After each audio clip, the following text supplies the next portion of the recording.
So hey family, কেমন আছো সবাই? আশা করছি ভালো আছো। চলে আসছে আজকে আবার একটা নতুন মিনি ভ্লগ নিয়ে। আর আজকে আছে আমার সঙ্গে আমার বন্ধু সুরাজ। তো এখন আছি আমরা গাড়িতে, যেমনটা দেখছো তোমরা রাস্তায় সুরাজ আর আমি ও গাড়ি চালাচ্ছে। তো আজকে আমরা যাব হচ্ছে ভাইরাল একটা জায়গা, যেখানে অনেক আগে আসতাম আমি, তো অনেকদিন পরে আবার যাচ্ছি সেইখানে। তো চলে এসেছি সেই জায়গাটা। তোমরা যারা যারা চেনো জায়গাটা দেখে অবশ্যই কমেন্টে জানিও জায়গাটার নাম কি। অনেকদিন পরে এসেছি, মোটামুটি ভালোই লাগছে, তাই তোমাদের সঙ্গে একটু শেয়ার করলাম। আর ভিডিওটা কেমন হয় সেটা কমেন্টে অবশ্যই জানিও। আসলে হয়েছে কি, বাড়িতে বসে থাকতে একদমই ভালো লাগছিল না, তাই ভাবলাম বন্ধুকে নিয়ে একটু ঘুরে আসি। আর তখনই মনে পড়ে গেল হঠাৎ এই জায়গাটার কথা। তোমরা যারা যারা চেনো জায়গাটার নামটা অবশ্যই কমেন্টে জানিও। আমি আজ থেকে প্রায় 3-4 বছর আগে একবার এসেছিলাম, আর আগে প্রায়ই আসা হতো।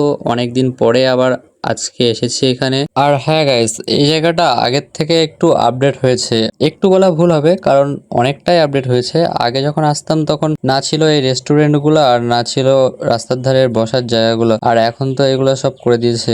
এসে দেখে মোটামুটি ভালোই লাগলো আমার। এত সুন্দর শান্তশিষ্ট পরিবেশ কারই না ভালো লাগে বলো? আরে হ্যাঁ হ্যাঁ, তোমাকেই বলছি। এত সুন্দর পরিবেশ যার যার ভালো লাগে, শান্তশিষ্ট পরিবেশ যাদের ভালো লাগে, একবার হলেও এখানে আসতে পারো। কোনো সমস্যা, কোনো প্রবলেম নেই, একদম শান্তশিষ্ট নিরিবিলি পরিবেশ।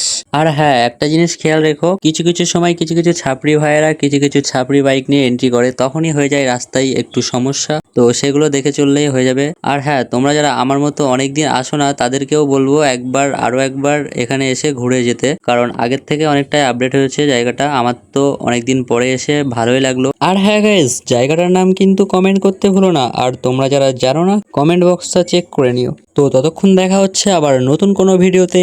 টাটা।